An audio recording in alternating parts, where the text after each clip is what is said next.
오늘은 창세기 10장입니다. 계속해서 반복합니다. 창세기의 핵심 내용은 4대 사건, 4대 인물입니다. 1장서부터 12장까지는 4대 사건, 창조, 타락, 심판, 바벨탑. 이제 창세기가 끝나면 이거는 이제 자동스럽게 나와 있네요. 4대 사건, 4대 인물. 13장부터 50장까지는 4대 인물입니다. 아브라함, 이삭, 야곱, 요셉에 관한 이야기입니다. 창세기 하면 4대 사건, 4대 인물. 그래서 잘 기억하시기를 바랍니다. 모든 홍수 심판이 끝난 다음 노아가 방주에서 나와 포도 농사를 짓습니다. 그래서 포도 농사가 잘 되었습니다. 그런데 노아가 실수를 합니다. 적당히 마셔야 되는데 포도주를 너무 많이 마신 이후로 취해서 벌거벗은 때 잠이 들었습니다. 그때 함이라고 하는 아들이 들어가서 아버지의 수치를 보고 나와서 형들에게 아버지의 수치를 가리는 것이 아니라 아버지의 수치를 드러냅니다. 그 다음에 셈과 야벳이 이야기를 듣고 뒤로 들어가서 자신들의 옷으로 아버지의 수치를 가렸습니다. 잠에서 깬 노아는 자신의 수치를 가리우지 않고 드러낸 함에 대해서 저주를 합니다. 그리고 셈과 야벳에 대해서는 축복을 내립니다. 물론 하나님께서 노아의 축복과 저주에 의하여 하나님의 뜻과 하나님의 섭리와 주권을 이루어 가시는 것은 아닙니다. 비록 노아가 실수했습니다. 부모로서는 절대 자녀에게 저주하는 말을 해서는 안 되는 거죠. 그러나 하나님께서는 그럼에도 불구하고 노아의 실수를 통하여 하나님의 주권과 섭리를 이루어 가신 것입니다. 오늘은 족보에 대해서 나옵니다. 목회자가 설교를 할 때 가장 어려운 부분이 족보입니다. 족보. 왜냐하면 족보 갖다 이야기할 게 없거든요. 별로. 그렇지만 또 하나님께서 우리에게 이 족보를 주신 이유와 목적이 있습니다. 과연 하나님께서 이 족보를 통해서 셈과 함과 야벳, 순서는 야벳, 함, 셈입니다.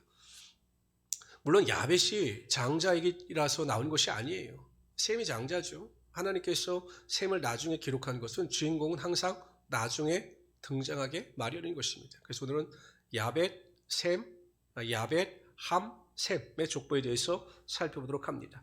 우리 1절서부터 5절까지 우리 한 절씩 교독합니다. 여러분들 1절 읽어주세요. 일수입니다. 시작. 셈과 함과 야벳의 족보는 이러하니라.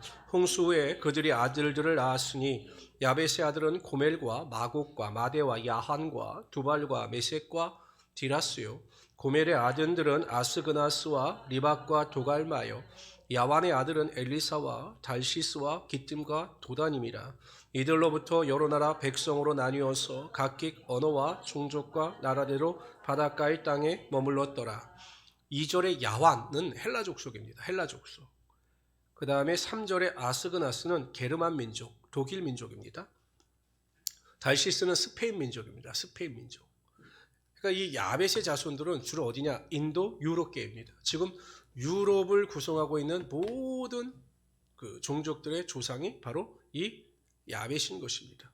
근데 여러분, 우리가 지금도 여전히 유럽이 세계에서 가장 강대국이고 가장 부유한 국가입니다. 문명적으로도 가장 발달한 쪽이 유럽입니다. 그래서 여러분들의 로망이 무엇입니까? 유럽 여행 아닙니까? 유럽 여행. 유럽 여행. 저도 못 가봤지만 어찌하든지 하나님께서 야벳을 통해서 축복이 그 자손들에게 흘러 넘치게 하여 주셨던 것입니다. 그런데 여러분, 셈을 통해서, 즉 이스라엘 민족을 통해서 복음이 유럽에 들어가게 됩니다. 그러니까 유럽이 발달하게 된 계기를 보면 밀라노 칙령을 통해서 콘스탄티누스 황제가 박해하던 기독교를 공인하고 그때부터 기독교가 융성해지면서 유럽 문명이 발달하기 시작합니다. 여러분, 보통 독일이 굉장히 선진국가죠. 그런데 독일이 언제부터 뛰어난 인물들이 나타나기 시작했느냐 하면 루터가 종교개혁을 통해서 이 성경, 라틴어로 되어진 성경을 그때 당시의 공용어인 헬라와 독일어로 번역을 합니다. 그러니까 사람들이 성경을 접하기가 쉬워졌죠. 그래서 독일 전역에 성경이 보급되어지고 사람들이 하나님의 말씀을 가까이 하기 시작하면서 독일의 놀라운 부흥이 나타나기 시작했습니다. 영국은 어떻습니까? 영국은 해적의 자손들이죠. 그런데 그들이 복음을 받아들이고 그 복음의 기초 위에서 바로 섰을 때 하나님께서 그 복음의 위에 부흥을 허락하여 주시고 또한 그 영국을 통해서 미국의 메이플라워를 보내게 하시고 그들을 통해서 미 합중국이 탄생하는 하나님의 능력이 나타나게 하여 주신 것입니다. 그런데 백인들은 이걸 깨닫지 못해요. 그래서 호주 같은 경우에는 백호주의라고 해서 백인 우월 사상에 빠져 있습니다. 지금 미국도 마찬가지예요. 여러분 미국은 또 흑인과 백인의 차별이 없고 백인종과 유색인종의 차별이 없다라고 표면적으로는 이야기를 하지만 미국의 주류 사회를 이루고 있는 것은 백인들입니다. 아직까지도 여전히 이 백인 우월주의 사상에 빠져 있어요. 자신의 혈통은 우수하다. 뭐 히틀러 같은 경우도 뭐 게르만 종족의 혈통이 우수하다. 뭐 그거 강조하는 것 아니겠습니까? 근데 여러분 교만이죠. 잘못된 판단이죠. 하나님께서 그들을 축복하시고 그들을 부흥케 하시는 것은 야벳을 통해서 하나님의 섭리 가운데 주권 가운데 그 유럽을 축복하심으로 그 유럽이 번성할 수가 있었던 것입니다. 즉 야벳의 온전함을 보시고 하나님께서 유럽 그 야벳의 족속을 축복하기로 작정하셨기 때문에 유럽이 저렇게 번성함을 누릴 수 있게 되는 것입니다. 근데 여러분 우리가 정말로 중요하게 깨달아야 될 것은 과연 복의 근원은 하나님이라는 사실을 분명히 알아야 한다는 것입니다. 유럽이나 미국이 하나님께서 그들을 부욕해 하셨음에도 불구하고 하나님께서 자신들을 부욕해 하셨다는 사실을 깨닫지 못할 때 점점 타락해서 지금 교회가 쇠퇴함으로 말미암아 여러 가지 어려움을 당하고 있지 않습니까? 사무엘의 어머니 한나는 하나님에 대해서 이렇게 고백합니다. 다 같이 읽어봅시다. 시작. 여호와는 죽이기도 하시고 살리기도 하시며 수월에 내리기도 하시고 거기에서 올리기도 하시는도다. 여호와는 가난하게도 하시고 부하게도 하시며 낮추기도 하시고 높이기도 하시는도다. 가난한 자를 진토에서 일으키시며 빈궁한 자를 거름더미에서 올리사 귀족들과 함께 앉게 하시며 영광의 자리를 차지하게 하시는도다. 땅의 기둥들은 여호와의 것이라 여호와께서 세계를 그것들 위에 세우셨도다. 하나님께서 높이기도 하시고 낮추기도 하시며 부하게도 하시고 천하게도 가난하게도 하시는 것입니다. 하나님께서 복의 근원이 되시는 거죠. 그러므로 우리가 하나님의 마음에 합한 자가 되고 하나님께서 원하시는 신앙의 삶을 살아가게 되면 하나님께서 하늘의 문을 여시고 반드시 우리의 삶에 하나님의 복이 임하게 하여 주시는 것입니다. 그럼 어떻게 우리가 하나님의 복을 누릴 수 있는가? 하나님께서 우리에게 부어주시는 하늘의 신령한 복과 땅의 기름진 복을 누리며 살아갈 수 있는 것입니까? 제일 원칙은 제가 매일 강조하지만 마태복음 6장 31절에서 33절 말씀에 있습니다. 그러므로 염려하여 이르기를 무엇을 먹을까 무엇을 마실까 무엇을 입을까 하지 말라. 우리가 이것 때문에 염려할 수밖에 없어요. 먹을 것, 마실 것, 입을 것, 생존을 위해서 우리가 항상 고민하고 염려합니다. 뭐 자녀들의 문제, 또한 직장의 문제, 사업장의 문제, 물질의 문제가 다 여기에 포함되는 것입니다. 그러나 그것 때문에 너무 염려하거나 걱정하거나 그것에 무너지지 말라라는 것입니다. 이는 다 이방인들이 구하는 것이라 너희 하늘 아버지께서 이 모든 것이 너에게 있어야 할 줄을 아시느니라. 우리의 모든 필요를 하나님께서 아셔요. 근데 중요한 것이 무엇이냐? 그런즉 너희는 먼저 그의 나라와 그의 의를 구하라. 그리하면 이 모든 것을 너에게 더하시리라. 우리가 먹을 것, 입을 것, 마실 것을 구하기 위하여 애쓰고 노력해봤자 하나님께서 하늘의 문을 여시지 아니하시면 그러한 복이 임하지 않아요. 그러나 하나님께서 우리에게 주시고자 하늘의 문을 여시면 하늘의 신령한 복과 땅의 기름진 복이 우리의 삶 가운데 충만하게 임하게 되는 것입니다. 그래서 하나님의 나라와 의를 구하라는 것이에요. 우선순위가 예배 생활 잘하고 믿음 생활 잘하고 기도 생활 잘하라는 것입니다. 나를 위하여 살지 말고 하나님을 위하여 헌신과 수고를 마다하지 말라라는 것입니다. 우리가 하나님을 위하여 살고 하나님을 위하여 나의 것을 드리며 살며 하나님께 충성하면 하나님께서 그 충성된 마음을 받아주시고 그의 삶에 하나님의 놀라운 축복과 은혜와 능력이 반드시 나타나게 하여 주실 것입니다. 우리 성도님들은 그러니까 제가 우리 성도님 상담하면 가끔 그런 말씀을 드려요. 막 문제가 얽히고 막 문제가 막 복잡할 때 문제를 해결할 수 있는 방법은 단순합니다. 더 열심히 예배하고 더 열심히 기도하고 더 하나님을 찾아 나서고 주님의 일에 헌신하고 수고하면 하나님께서 그 마음의 중심을 보시고 옳다 인정함을 하신 후에 우리의 삶에 하늘의 신령한 복으로 채워주시는 것입니다. 하나님께서 복의 근원이 되셔요. 그리고 하나님의 나라와 의를 구하는 자들에게 그러한 축복을 내리시는 것입니다. 그러한 믿음을 가지고 살아가시는 우리 성도들이 되시기를 주님의 이름으로 축원합니다. 우리 6절부터 20절까지 읽도록 하죠. 함에 대한 족보인데 여러분 의외로 함에 대한 설명이 길어요. 함은 노아로 하여금 저주를 받은 그 자손들인데 의외로 함에 대한 기록도 많고 또 주목해야 할 인물도 나옵니다. 제가 읽겠습니다. 함의 아들은 구스와 미스라임과 북과 가나안이요 구스의 아들은 스바와 하윌라와 삽다와 라마와 삽드가요. 라마의 아들은 스바와 데단이며 구스가 니므롯, 여긴 니므롯이 중요합니다. 구스가 또 니므롯을 낳았으니 그는 세상의 첫 용사라. 그가 여호와 앞에서 용감한 사냥꾼이 되었으므로 속담에 이르기를 아무도 여호와 앞에 니므롯같이 용감한 사냥꾼이로다 하더라. 그의 나라는 시날 땅의 바벨과 에렉과 아깝과 갈레에서 시작되었으며 그가 그 땅에서 아수르로 나아가 니느웨와 르호보딜과 갈라와 및 니느웨와 갈라 사이에 레센을 건설하였으니 이는 큰 성읍이라. 미스라임은 루딤과 아나야림과 르아빔과 납도임과 바드루심과 가두슬림과 갓도림을 낳았더라. 가슬루임에서 블레셋이 나왔더라. 가나안은 장자 시돈과 헷을 낳고 또 여부스 족속과 아무리 족속과 기르가스 족속과 히위 족속과 알가 족속과 신 족속과 아로아 족속과 스말 족속과 하막 족속을 낳았더니 이후로 가나안 족속이 흩어져 나아갔더라. 가나안의 경제는 시돈에서부터 그라를 지나 가사까지와 소돔과 고모라와 아드마와 스보아나임을 지나 라사까지였더라. 20절 다 같이 읽읍시다. 시작.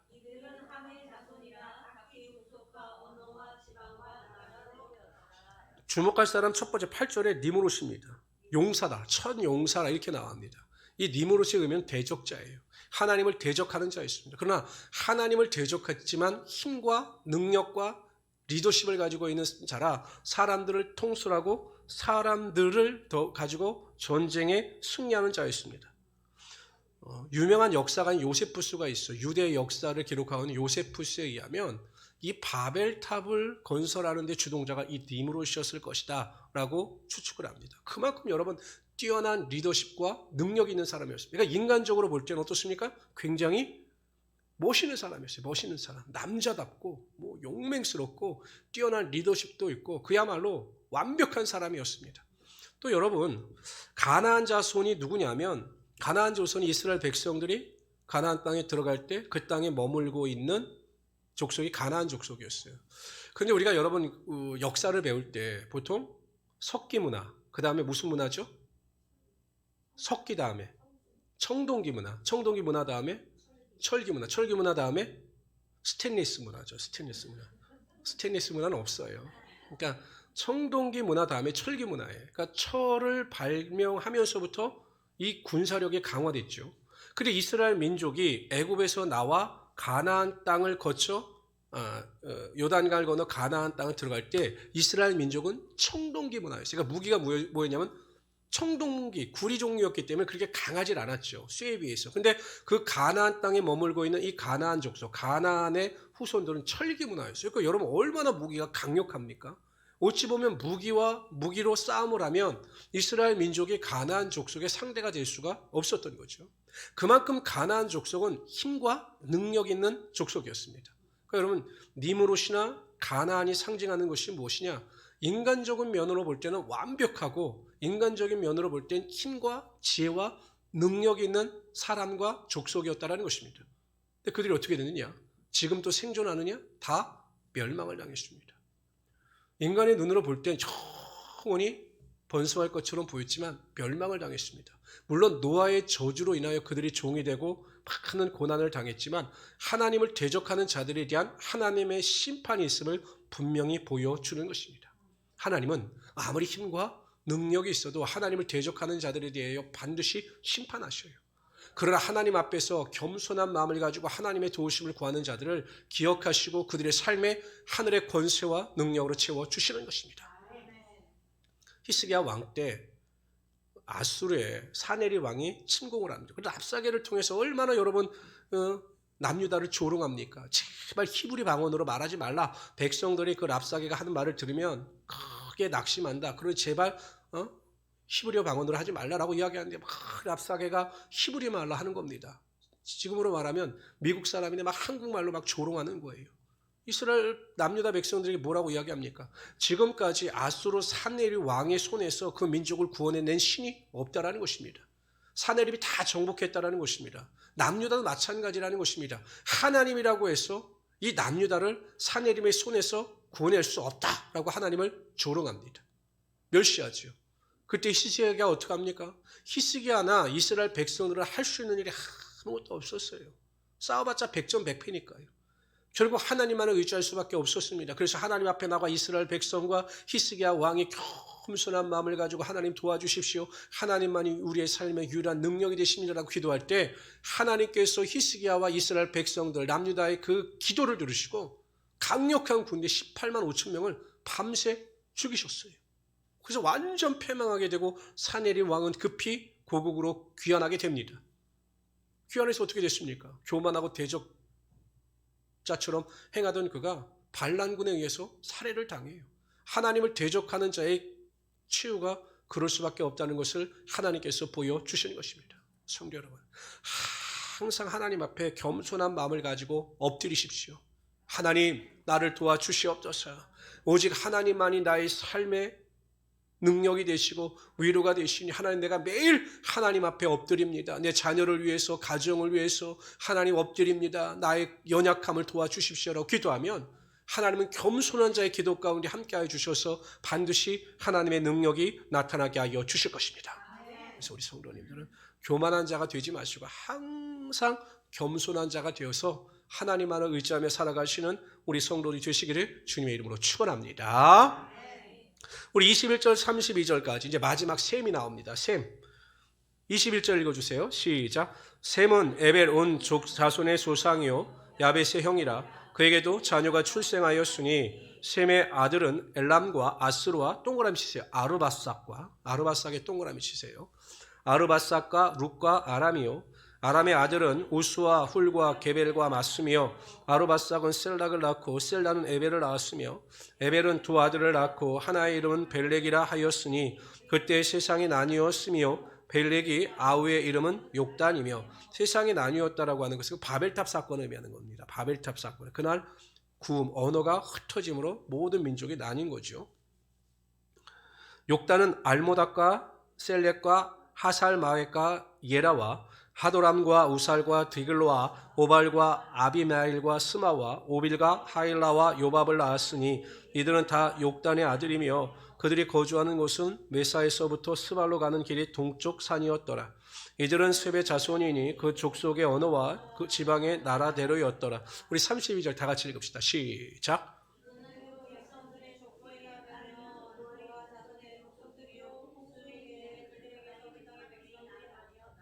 여러분 보세요. 셈의 후손 중에는 니므롯처럼 뛰어난 사람들도 없고 가나안 족속처럼 강력한 무기를 가진 자손도 없어요. 그러니까 어떻게 보면 흠말만한 것이 전혀 없는 자손이 바로 셈의 자손들입니다. 그런데 여러분 셈의 자손을 통해서 예수 그리스도께서 육신을 쫓아 오셨고 그 셈의 자손을 통해서 하나님께서 마지막 때에 선교와 부흥의 역할을 감당하시는 것입니다. 우리가 셈족이에요. 이렇게 따져보면 이 한민족이 셈족입니다. 그러니까 우리가 축복받은 민족이죠. 셈의 하나님. 그래서 하나님께서 마지막 때 영적인 부흥의 능력을 통해서 그래서 우리 교회를 축복하시는 것입니다. 우리 교회를 경제적으로 축복하셨고 그 경제적인 축복 속에서 교회 부흥이 나타난 거예요. 여러분 우리나라의 역사를 잘 살펴보면 교회 부흥과 경제의 부흥이 똑같이 상승 곡선을 이룹니다. 여러분 원조를 받던 나라가 원조 국가로 바뀐 예는 전 세계적으로 없다라고 합니다. 한국이 유일해요. 그걸 어떻게 설명할 수 있느냐. 제가 중학교 고등학교 다닐 때는 매일 독일을 배우며 라인강의 기적이다. 라인강의 기적이다. 2차 세계대전의 멸망 가운데 라인강의 기적을 통해서 그 폭스바겐이라고 하는 그 자동차 사업을 통해서 독일이 번성을 했다. 뭐 일본을 배울 때는 패망 이후에 소니라고 하는 전자회사를 통해서 일본이 크게 성장했다. 이렇게 매일 배웠습니다. 제가 고등학교 다닐 때 제가 다니던 고등학교가 굉장히 부촌이었어요. 그때 안양에는 뭐 비디오니 이런 게 없을 때 그 당시에 그 제 친구네 집에 가면 각각 비디오 테이프가 있어가지고 일본 영화라든지 일본 홍콩 영화를 직접 보던 그런 시대였어요. 그래서 너무 신기했죠. 그때 보면 그게 다 소니였어요. 저는 그때 생각하기를 우리나라는 언제 이 소니와 같은 전자제품을 만들 수 있을까? 소니를 따라잡을 수 있을까? 항상 그게 저는 그런 생각이 있었는데 지금 보세요. 삼성하고 LG전자에 어디 소니가 비교가 됩니까? 뭐 삼성 같은 경우는 대기업이잖아요. 이게 어떻게 가능했느냐? 한 가지밖에 없어요. 하나님께서 우리를 택하셔서 세계의 선교 국가로 삼아주시고 복음을 전파하는 국가로 삼아주시기 위하여 우리나라를 축복하여 주신 것입니다. 물론 세상 사람들은 믿음의 눈이 없으니까 보지 못하죠. 모든 노력과 수고를 그 배우는 하나님이 계신 곳입니다. 하나님이 계신 곳이에요. 그렇기 때문에 우리가 정신을 차리고 다시 한번 하나님의 영광을 위하여 살아갈 수 있어야 한다는 것입니다. 왜 아르박삭을 선택하셨는가? 왜 아르박삭을 통해서 아브라함의 자손을 선택하셨는가? 설명할 수 없어요. 하나님의 뜻이고 하나님의 의지이니까. 그러나 하나님께서 그 야벳이라고 하는 그 인물의 선행을 기억하시고 야벳의 자손을 통해서 셈의 자손을 통해서 하나님의 축복의 능력이 임하게 하여 주신 거예요. 그러니까 셈이라고 하는 믿음의 조상이 하나님 앞에 바로 섰기 때문에 하나님께서 셈을 선택하시고 그의 자손들에게 영적인 축복과 경제적인 축복을 허락하여 주신 것입니다. 그러니까 여러분, 다수가 중요한 것이 아니라 가정에서 낳은 사람이 바로 쓰면 저는 특히 그 여성들, 우리 어머님, 아내들의 역할이 크다고 봅니다. 왜냐하면 가정을 세우는 것도 아내고 가정을 힘들게 하는 것도 아내예요. 아이 목사님, 우리가 무슨 가정을 힘들게 합니까? 어찌 그렇게 우리에게 섭섭한 말을 하십니까? 아담을 무너뜨리는 게 누구예요? 아담을 무너뜨리는 게 하와지 않습니까? 하와. 순진한 남자를 꼬셔가지고 먹어라 해서 먹은 죄밖에 없어요. 아담은. 그러니까 영적인 그걸 보면 초대교회도 보면 초대교회 사도행전에도 보면 그 사도행전에 나오는 교회들의 주축도 여성들이 굉장히 많았습니다. 우리 빌립보에 가면 자주장사 루디아가 있고 항상 이 여성들의 역할이 커요. 믿음은, 영적인 깊이는. 가정도 마찬가지입니다. 아내가 살고 어머니가 살면, 그래서 믿음으로 주님 앞에 기도하면 하나님께서 그 한 사람을 통해서 가정에 하나님의 놀라운 축복이 나타나게 하여 주시는 것입니다. 낳은 사람이 바로 설면 된다. 낳은 사람의 믿음으로 기도하고 결단하고 하나님의 도우심을 내 가정에 산다라고 하는 책임감을 가지고 가정을 살리시는 우리 귀한 성도님들이 되시기를 주님의 이름으로 축원합니다. 씨앗을 심으면 씨앗이 땅에서 올라오기 전까지 그것이 어떻게 자라는지 눈에 보이지 않아요. 답답하죠. 이게 잘 자라고 있나. 그러나 어느 순간이 되면 싹이 나고 그때부터 무럭무럭 자라기 시작합니다. 여러분들의 눈물의 기도와 헌신과 수고가 지금 당장은 나타나 보이지 않는 것 같지만 어느 때가 되면 하나님께서 그 수고의 씨앗이 싹이 나게 하시고 열매가 나타나게 하여 주심으로 하나님의 영광을 받아 주실 것입니다. 제가 예전에는 자주 들던 예화였는데 요즘에 들을 기회가 없어서 이 예화를 내가 찾다 못 찾는데 자세히 찾을 기회가 있어서 보았습니다. 알버트 윈십이라고 하는 사람이 과연 믿음의 영향력이 자손들에게 어떠한 영향을 미치는가에 대한 연구조사를 하다가 같은 동네에서 같은 시기에 전혀 다른 삶을 살았던 두 사람을 추출해냈습니다. 그러니까 같은 동네에 살았는데 같은 연배예요. 근데 전혀 다른 삶을 살았던 두 사람의 자손들을 역추적하기 시작했습니다. 한 사람은 에드워드라고 하는 사람이었고 한 사람은 주크라고 하는 사람이었습니다. 하나님을 경외하고 경건의 기초 가운데 살았던 에드워드는 경건한 여성인 사라와 결혼해서 4세대에 걸쳐 1394명의 자손을 두었습니다. 이 사람이 이제 계속 추적한 겁니다. 경건하게 살았던 청년이 경건한 여인을 만나 경건한 가정을 이루며 살았습니다. 이 부부는 신실한 기독교 신자였고 자녀들을 사랑과 축복으로 키웠습니다. 에드워드 가문에서는 300여 명의 목사, 선교사, 신학교수가 나왔고 100명의 대학교수, 102명의 변호사, 30명의 판사, 60명의 작가, 56명의 의사, 14명의 대학청장, 3명의 국회의원, 1명의 부통령이 나왔습니다. 그런데 이 주크라고 하는 청년은 술과 여자에 빠져 살던 청년이었습니다. 그래서 경건하지 못한 여인과 결혼을 합니다. 그가 죽고 나서 560명의 후손을 두었습니다. 4세대에 걸쳐서. 그러니까 3분의 1밖에 안 되는 거죠. 에드워드에 비해서. 근데 그 자녀들을 보니까 이 주크의 자녀들은 310명이 거지로 살았고 150명은 범죄자로 유죄 판결을 받았고 그중 70명은 살인을 했습니다. 사형당한 사람이 109명이었고 후손의 3분의 1이 정신병을 앓았으며 절반 이상이 문맹자로 마약 사범으로 알코올 중독으로 범죄자의 길을 걸어갔습니다. 그러니까 믿음의 조상이 누구냐에 따라 그 자손들에게도 커다란 영향이 미쳤던 것입니다. 그래서 과연 그 영향이 무엇인가를 또 추적했습니다. 그랬더니 가문의 원칙이 존재하느냐 존재하지 않느냐, 우리로 말하면 경건한 가문이 존재하느냐 존재하지 않느냐의 차이가 이러한 가문의 차이를 만들어냈다라는 것입니다. 조나단 에드워드 가문은 기독교 신앙을 강조하면서 절대 남을 비방하지 말라, 함께 기도하자라고 하는 5개의 원칙을 가지고 자손들을 가르치고 양육했습니다. 그러니까 그 5가지 원칙, 기독교 정신에 입각한 5가지 원칙을 가지고 자녀들을 양육하는 거죠. 뭐 공부 잘해라, 뭐 이게 아니라 기독교 원칙에 입각한 5가지 원칙을 가지고 자녀들을 양육했어요. 근데 주크의 가문은 그런 원칙도 전혀 없었던 거죠. 그래서 그것을 연구 결과를 논문으로 내놓은 적이 있습니다. 여러분 보세요. 우리 한 사람이, 에드워드라고 하는 한 사람이 바로 서서 하나님의 뜻대로 살아가니 하나님께서 그를 통해서 자손 대대까지 축복을 허락하여 주시는 것입니다. 성경에 1000대까지 복을 주신다라고 말씀해요. 1000대까지. 성도 여러분, 이 1000대까지 복을 받을 수 있도록 우리가 지금 현재 이 자리에서 믿음의 명문 가정을 우리 스스로 만들어 가야 하는 것입니다. 가장 중요한 것이 온전한 믿음을 가지고 흔들리지 아니하며 자녀들에게 경건한 신앙을 물려줄 수 있어야 한다는 것입니다. 눈물을 흘리며 씨를 뿌리고 절대 포기하지 말고 기도하며 하나님을 기쁘시게 하는 삶을 살아가시기를 바랍니다. 내가 하나님을 위하여 하나님 안에 기쁘시게 하는 삶을 살아가면 자녀들도 알아요. 여러분 생각해 보세요. 자녀들이 철이 들면서 우리 엄마 아버지가 무엇을 소중히 여기고 무엇을 가장 귀하게 여기는지 그거 모를 것 같습니까? 부모가 말과 행동이 다르면 아이들이 그거 모를 것 같습니까? 부모가 입술로는 예수를 말하고 하나님을 말하면서도 삶을 보면 전혀 예수와 하나님과는 전혀 다른 삶을 살아가면 자녀들이 그 아버지와 부모의 신앙을 용납하겠느냐라는 것이에요. 용납 못하죠. 그러나 부모가 어찌하든지 간에 믿음 안에서 살려고 노력하고 결단하고 자녀들에게 믿음의 본을 보이게 되면 자녀들도 그 가치를 인정하고 믿음 안에서 승리할 수 있게 되는 것입니다.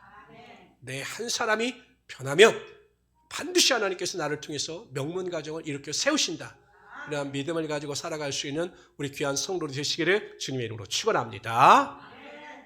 저는 이 셈과 함과 야벳에 대한 이야기를 읽을 때마다 잊혀지지 않는 사건이 있어요. 제가 어렸을 때는 뭐 즐거운 일이 없잖아요. 교회에서 매일 구슬치기 하고 딱지치기 하는 일밖에 없는데 가끔 교회에서 성탄절이 되면 막 탈을 쓰고 맛있는 것을 준다고 막 교회로 유인하면 동네 애들이 그 피리 비는 사람에 의해서 쥐가 쫓아가듯이 막 애들이 정신없이 그걸 쫓아가서 교회로 갑니다. 저도 그 교회 간 적이 있는데 그때가 제가 초등학교 1학년 때였던 것 같아요. 근데 제가 교회를 처음 갔는데 이 이야기를 잊을 수가 없어요. 근데 그 선생님도 성경에 대한 지식이 없으셔서 그런가 이야기하시는데, 여러분 흑인과 백인과 황인족이 어떻게 탄생했는 줄 아세요? 몰라요. 그랬더니 하시는 말씀이, 하나님이 어느 날 빵을 구우시는데 사람의 모양을 가지고 빵을 구우시는데 깜빡 조셨거든요. 근데 너무 일찍 일어나서 뚜껑을 열었더니 빵이 덜 익었어요. 그래서 그게 백인이 된 거예요.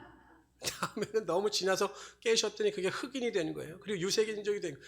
이런 이야기를 하시는데 그 목사님이 저걸 지금 와서 생각하면 왜 그렇게 말씀하셨을까라는 생각이 들어요. 우리가 똑바로 예수를 믿어야 할 겁니다. 성경대로. 기도합시다. 주시 하나님, 항상 우리를 사랑하시는 그 은혜와 능력을 힘입어 오늘도 주님 앞에 나와 예배했습니다. 하나님, 모든 것을 생각해 보면 모든 것이 하나님의 은혜입니다.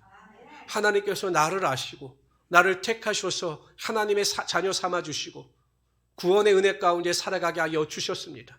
하나님, 우리 모든 성도들이 셈의 가문을 이루어가게 하여 주시옵소서. 믿음의 명문 가정을 이루어가게 하여 주시옵소서. 셈 한 사람을 통해서 그 가문 가운데 메시아의 영광이 나타났던 것처럼 우리 모든 성도의 가정 가운데 그 영광이 나타나게 하여 주시옵소서. 눈물을 흘리며 기도할 때마다 이 땅에서의 형통의 축복뿐만 아니라 하나님의 나라와 권세와 자녀들에게 나타나게 하여 주시고 나를 통해서 믿음의 명문 가정이 세워지게 하여 주시옵소서. 우리 모든 성도들에게 믿음을 주시고 건강과 지혜와 명철과 능력으로 붙잡아 주시옵소서. 감사하며 예수님의 이름으로 기도드리옵나이다. 아멘. 우리 찬양합시다.